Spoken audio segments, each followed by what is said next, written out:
Je devais d'abord venir, c'est mon grand frère. Arrivé à Conakry, je l'ai appelé au téléphone, il n'y avait pas de téléphone fixe avec moi, pas portable. Je l'appelle, je me présente, c'est le fils de ton oncle. Il dit quel oncle? Je parle au nom de mon père, il dit non. Je n'ai pas un oncle qui répond à ce nom, Ibrahim Ba. J'ai appelé sa maman, elle dit carrément, c'est ce que ton frère a dit. Je vais l'appeler, je vais l'insulter. J'ai dit, ce n'est pas la peine. Je suis un homme. Il dit, non, tu es handicapé. J'ai dit, oui. Certes, je suis handicapé, mais ce n'est pas mental. Mon handicap n'est pas mental, je vois. Mes mains sont là. J'ai fait la mécanique. Si je n'ai pas quelqu'un qui me reçoit, je vais m'accrocher à quelqu'un qui a un garage. Je vais mener ma vie. Mais je ne retournerai pas à Koundara parce que je compte aller loin. Il n'a pas décroché, les amis de mon père, le cousin de mon père. Il me dit carrément, je ne peux pas t'héberger parce que ma femme n'a pas accepté. Son grand frère, cousin, son cousin aussi, tout ceci l'a dit. La famille de ma maman, non, là où nous sommes, un handicapé ne peut pas rester ici, il y a trop de cailloux, monter, descendre, c'est un problème. Ils ne m'ont pas reçu.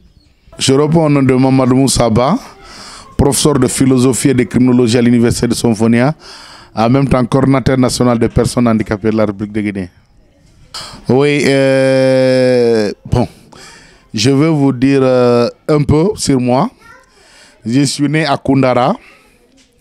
Je suis grandi entre Koundara et Labé. J'ai commencé l'école à Koundara. Je suis parti à Labé pour continuer.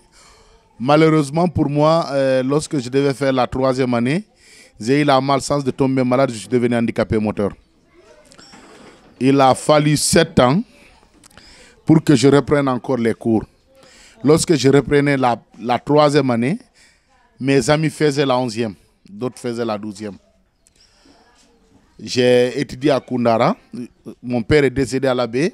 On m'a ramené à Koundara pour les études. Lorsque le papa est décédé, je n'avais plus de soutien. Bon, mon père est décédé, j'avais dans les bandes de 14-15 ans.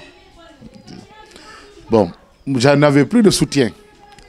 Maintenant, pour pouvoir étudier, qu'est-ce qu'il fallait? Je suis parti à Koundara, j'ai rencontré un monsieur au nom de Mamadou Boussoura, qui est un cousin à mon père. Je l'ai proposé, j'ai dit au lieu de rester à la maison, je vais venir auprès de vous ici, apprendre à réparer les vélos et les motos. Ça me permettra, de réparer mon tricycle, j'avais un tricycle. 2, ça me permettra d'avoir le prix de bic et cahier parce que le papa est décédé. La maman n'est pas habituée à cette vie. On ne voit, ça ne va pas. On n'est pas habitué, même on était à l'Abbé, on n'était pas habitué à la vie de Koundara, quoi. Bon, il dit que c'est possible, mais les gens me disaient, comment est-ce qu'un handicapé peut venir, partir à l'école et venir faire le métier? Ceux qui sont valides n'arrivent pas à le faire. On me dit que tu ne veux pas aider, tu ne veux pas gagner. Mais moi, ce que j'ai à leur dire, qu'à cœur voix, rien n'est impossible. Quand on veut, on peut. C'est dans ce cadre que j'ai fait la mécanique de vélos et de motos sous le fromager qui est en face de la gendarmerie de Koundara, c'est M. Mamadou Boussoura. C'est lui qui a été mon maître. J'ai fait la mécanique de vélos et de motos.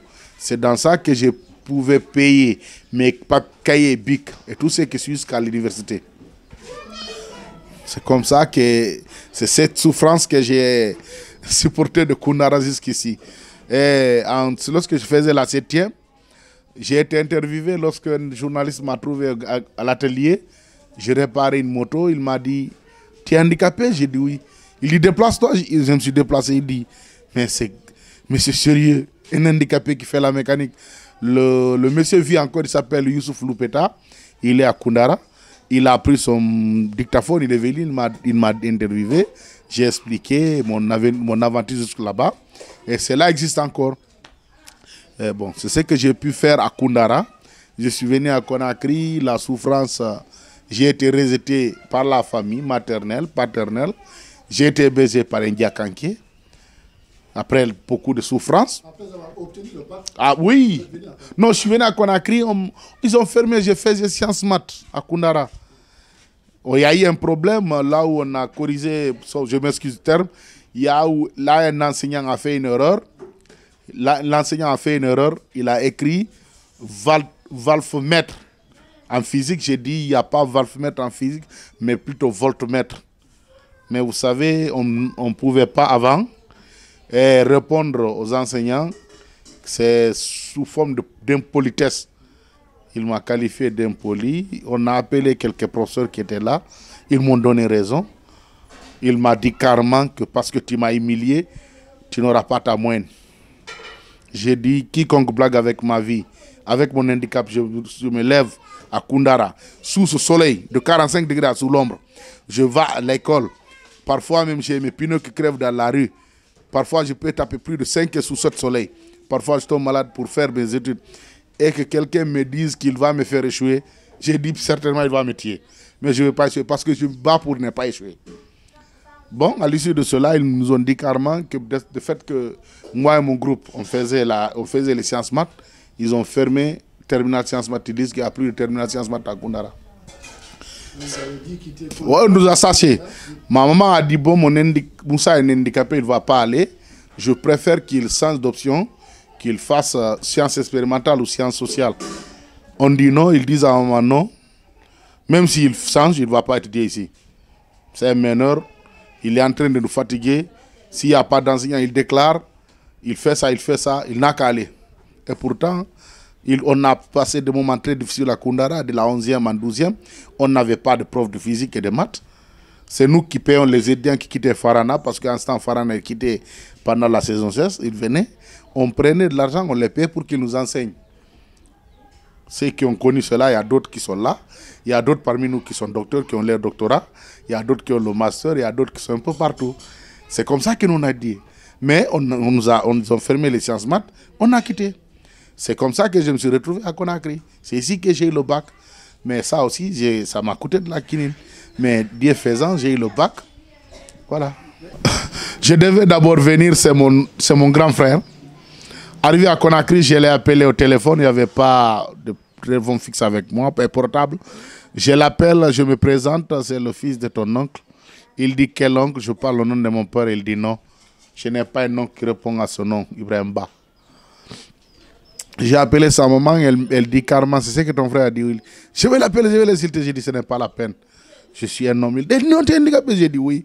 Certes, je suis handicapé, mais ce n'est pas mental. Mon handicap n'est pas mental, je vois. Mes mains sont là. J'ai fait la mécanique. Si je n'ai pas quelqu'un qui me reçoit, je vais m'accrocher à quelqu'un qui a un garage. Je vais mener ma vie. Mais je ne retournerai pas à Koundara parce que je compte aller loin. Il n'a pas décroché les amis de mon père, le cousin de mon père. Il me dit carrément, je ne peux pas t'héberger parce que ma femme n'a pas accepté.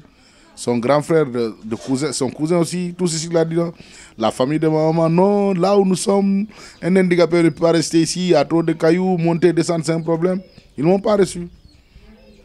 C'est après tout ça là, un certain M. Baro, Tcherno Moussa Baro, qui est à Kagbelen actuellement, qui est fondateur de l'école privée, il est parti me prendre, il a envoyé c'est lui. Il m'a envoyé c'est lui, il m'a dit, si tu n'as pas où rester, moi je ne te laisse pas Conakry, tu vas revenir à Koundara ou partir à la baie. J'ai dit non. C'est entre-temps qu'il a rencontré un certain M. Girassi qui me connaissait à Koundara. Il m'a dit bon, parce qu'il est venu pour ses études, il a eu le courage de se battre, arriver jusqu'au lycée. Il veut étudier, moi je vais l'héberger. Ce dernier m'a hébergé. C'est comme ça. Mais ce n'est pas dire que c'est ma famille directe. Ceux qui m'ont hébergé, ce n'était pas la famille directe. La famille directe, ils ont commencé à reconnaître qu'ils ont un enfant. C'est lorsque j'ai fini mes études, un jour ils m'ont vu à la télé. Tu es là, ah, on te voit, t'as vu à la télé. J'ai dit, ouais, c'est comme ça la vie. Ouais, j'ai compris que pour que tu sois aimé en famille ou bien que tu sois reconnu, il faut être quelqu'un. Tant que tu as une charge, tu n'as pas de famille. Mais quand tu n'es pas une charge, tu peux aider. Là, tu as une famille. J'ai échoué 2 fois au bac. J'ai refait, j'ai eu le bac. Oui, mais ce qui m'a fait échouer aussi, c'est indépendamment de ma volonté. Pour la première fois de mon échec, c'est le bac restait 4 jours. L'hypertension m'a fait tomber. Je suis tombé à 0 heure. Je me suis réveillé que le lendemain à 0 heure. Et le bac, ça restait que 3 jours. J'ai fait au moins 48 heures à l'hôpital et venir faire le bac dans ce cadre, dans ces conditions, c'était difficile. Je l'ai fait, mais moi-même consciencieusement, je partais à l'école avec des produits. Je tremblais même. J'ai échoué. La seconde année, le moral était très bas. J'ai eu à rencontrer un ami d'enfance avec lequel j'ai fait l'enfance À l'approche du bac, c'est une colline de Sangoya. Je l'ai dit, Camara, il dit oui, j'ai dit pousse-moi, on va monter. Voilà sa réponse, c'est pas moi qui t'ai dit d'être handicapé. Bon, je suis arrivé à la maison, le moral était très bas. À chaque fois que je me regardais dans le miroir ou bien au niveau des vitres, je voyais l'handicap en moi, je ne voyais plus Mamadou Moussaba. La souffrance que j'ai supportée, c'est il m'a touché mentalement. En fait, je n'arrivais plus à réviser comme avant. Pour la troisième fois, j'ai décidé de ne plus porter attention aux gens, mais de consacrer ma vie à ma personne et de prendre une autre philosophie, de regarder devant moi, de ne pas penser aux autres. Bon, franchement parlant, j'ai fait d'abord la comptabilité, mais il y a un monsieur qui m'a dit, ça ne te convient pas, tu te défends bien, moi je te propose de partir faire le droit. Faire le droit, c'est important. Un beau jour, je suis couché, j'ai supplié le bon Dieu. Partout où j'aurai mon bonheur, il faut m'envoyer là-bas. J'ai rêvé que je suis en classe plusieurs fois. Bon, il a fallu que je reprenne le bac en sciences sociales. J'ai fait le bac, je voulais faire ça. On me dit non, que ceux qui sont en sciences maths n'ont droit à faire que économie, finance, gestion et ce qui suit. Bon, vu les moyens ne sont pas là, si tu veux faire philo, il te faut payer alors la formation. C'était trop coûteux. Chaque année, 1,5 million. Je ne pouvais pas me le permettre. J'ai refait le bac en social, on m'a envoyé en philosophie. Oui. Comment ça s'est passé? Le premier jour à l'université? C'était notre jour parce que tout le monde me regardait. Vous savez, je suis une personne qui est gros depuis mon enfance. C'est inné à moi, c'est naturel. Tout le monde me regardait. Mais au fur et à mesure que je l'étais, j'ai pu m'affirmer. Ouais. Parce que j'étais avec des gens qui ont fait les sciences sociales dès la 11e. Et moi qui étais parachuté dedans, j'ai pu m'en sortir. Ouais. Vous avez dit que vous avez un master. Oui, j'ai un master en philo-psychopédagogie. Oui, j'ai un master qui date maintenant, je peux dire, de 6 ans. Depuis que j'ai soutenu, ça fait 6 ans. Oui, le master, on a postulé, il y avait 70 postulants, il y a eu 16 admis. J'ai été 5e parmi ces 16 admis. J'ai fait partie de 5 premiers à soutenir. J'ai eu la mention bien. Bon, j'ai été toujours premier à l'école primaire, au collège. J'ai toujours décroché de bonnes moyennes. À l'université, j'étais 3e parmi mes amis. Parmi 1401, j'étais 3e. Et j'ai toujours eu de bonnes moyennes. On ne peut pas être brillant dans toutes les matières, mais il y a des matières où j'ai brillé réellement. Parce que je prends par exemple en sciences maths, j'ai toujours eu 19-20. Ma plus faible note en mathématiques, c'est 17. En chimie, j'ai toujours 18-19. En physique, ma plus haute note en physique, c'est 16. Et puis ça, c'est 2 fois, sinon c'est 14-12 en physique. Et en français? Ouais, non, en français, j'ai toujours 17-18. 16. Et ce que je n'aimais pas au lycée, c'était la philosophie. Quand il rentrait, je sortais. Je suis devenu philosophe. C'est ce que je n'ai jamais aimé parce qu'en ce temps, il y avait quelque chose qui jouait dans la tête. On dit que Dieu n'existe pas. Ou quand je l'entendais, j'étais furieux. J'ai étudié le Coran, on me dit Dieu n'existe pas. Je dis là, ilaha illallah, que Dieu m'en garde, je quitte. Mais après, lorsque je suis arrivé à l'université, j'ai compris pourquoi on le disait. C'est quand tu ne comprends pas la philosophie, tu deviens... C'est comme si c'était dans l'obscurité. Mais quand tu comprends la philosophie, ça éclaire le monde. Quand on maîtrise la philosophie, on ne crie pas, on n'insulte pas, on ne frappe pas, on écoute. J'ai des souvenirs qui m'ont marqué. En tant qu'enseignant, je prends par exemple en 2012, lorsque je suis venu au lycée Sangoya pour donner les cours de philo, quelqu'un m'interpelle à la porte et dit « Maintenant, on n'a pas d'enseignants si ce n'est pas les handicapés. Qu'est-ce qu'un handicapé peut faire ?» J'ai dit « Allons en classe, tu sauras si je suis capable ou pas. » Je ne voulais pas rentrer, le prof me dit « Tu vas lui donner raison. S'il dit que tu es incapable, tu restes à la porte, tu vas lui donner raison. » Je suis rentré. Bon, en fin de compte, c'est lui-même qui m'a apprécié. Aujourd'hui, des élèves qu'ils avaient enseignés là-bas, d'autres sont à l'UNICEF, d'autres sont au PNUD, que j'ai tenu là-bas. Et en plus, Il y a une autre année à l'université de Symphonia. Vous savez, quand les moyens ne sont pas là, on ne peut pas s'habiller comme les autres. Je suis venu très mal habillé. Il y a un étudiant qui dit le monsieur là s'habille très mal. J'ai dit, au lieu de regarder mon look, ne regarde pas ce que je porte, cherche à comprendre ce que je te donne. Ce que je te véhicule là, cherche à comprendre ça. Ne regarde pas mon habillement. Mon habillement, ça n'a pas de sens. C'était choqué, mais c'était là. Il fallait que je le dise. Bon, j'étais heureux le jour où j'ai reçu mon diplôme de master, le jour de ma soutenance, lorsqu'ils ont déclaré que j'ai une mention bien. Et dans la salle, ils ont déclaré que je suis le premier handicapé moteur de la République de Guinée à avoir un master ici, et surtout dans l'enseignement. Que je suis le seul handicapé moteur qui est sur fauteuil roulant qui enseigne en Guinée et dans la sous-région. Ça, c'est le recteur de Cheikh Anta Diop qui était venu derrière le professeur Kourouma, qui a dit devant moi que la Guinée a la chance d'avoir un handicapé qui enseigne à l'université. Il dit, on vous tire le chapeau. Il l'a dit devant moi. Ce jour, j'étais fier. Ce que j'ai à leur dire, l'handicap élémental, quand on est né, on a au moins les bras qui fonctionnent. Il faut chercher à faire quelque chose. L'handicap, c'est quand elle est mentale. On ne fait pas ce qu'on veut, mais ce qu'on fait. Mais quand je prends un handicapé moteur comme moi, on a des métiers qui sont réservés à ma personne. Je peux étudier jusqu'en 10e, 11e, 12e, faire l'informatique. On dit en informatique, il y a l'entretien des machines.